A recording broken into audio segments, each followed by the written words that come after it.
It is devastating and potentially lethal when Americans cannot afford the life-saving drugs they need because their politicians are in the pockets of big pharma. I'm Richard RJ Eskow for the Zero Hour, and I'm talking in this case about Senator Cory Booker of New Jersey.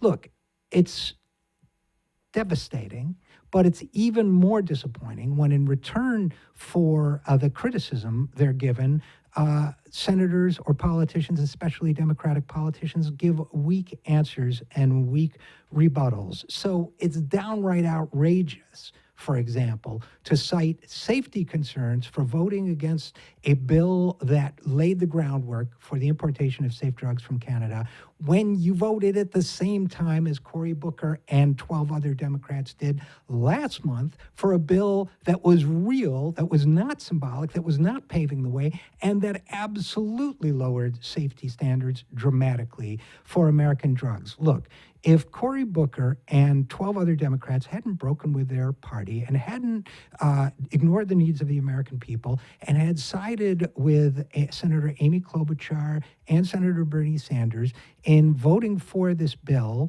that was put them on record as, and the Senate on record, as supporting the importation of drugs from Canada, it would have passed because 12 Republicans, get this, and this is important, 12 Republicans broke with their own party in order to vote for this bill. It would have passed. The Senate would have been on record as the Trump administration begins as wanting to import drugs from Canada. Now, Cory Booker's defenders have been saying, well, it was only symbolic. I have two answers to that. First of all, it's not symbolic when the Senate goes on record as supporting something and creates political momentum. And two, if it was only symbolic, why didn't these senators join in and vote for it? I'll tell you why. Because they did not want to vote for anything that created genuine momentum for the importation of safe drugs from other countries and breaking Big Pharma's grip on the system.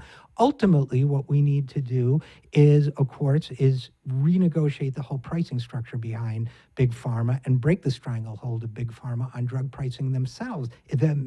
But until then, we need to pass bills like the ones that Cory Booker and these other senators voted down. And now Booker and a couple others tried to defend themselves by saying they voted for an amendment from Ron Wyden, which also involved the importation of drugs from other countries. But that bill was designed with a kind of poison pill because it required a whole new regulatory system that they knew was never going to happen. So we had a real opportunity for bipartisan progress, and these Democrats stood in the way. And I guarantee you that is hurting the Democratic Party, and it is hurting the American people. Now, where the hypocrisy comes in is the fact that all of these Democrats last month voted for something called the 21st Century Cures Act. Now, everybody tried to sell it, meaning the lobbyists, that the 21st Century Cures Act was a path to innovation because it would spur,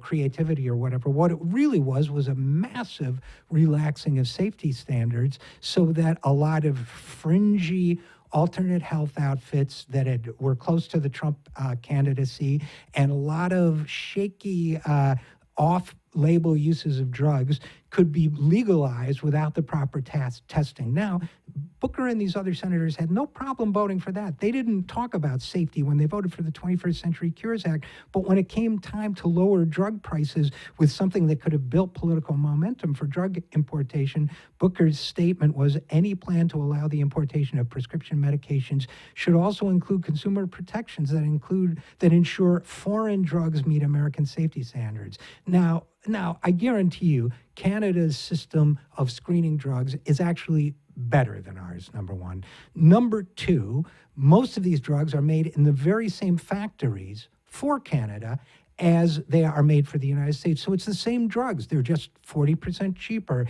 And number three, I take a little bit of exception to Booker's use of the word foreign, which is a scare word. It's a xenophobic word.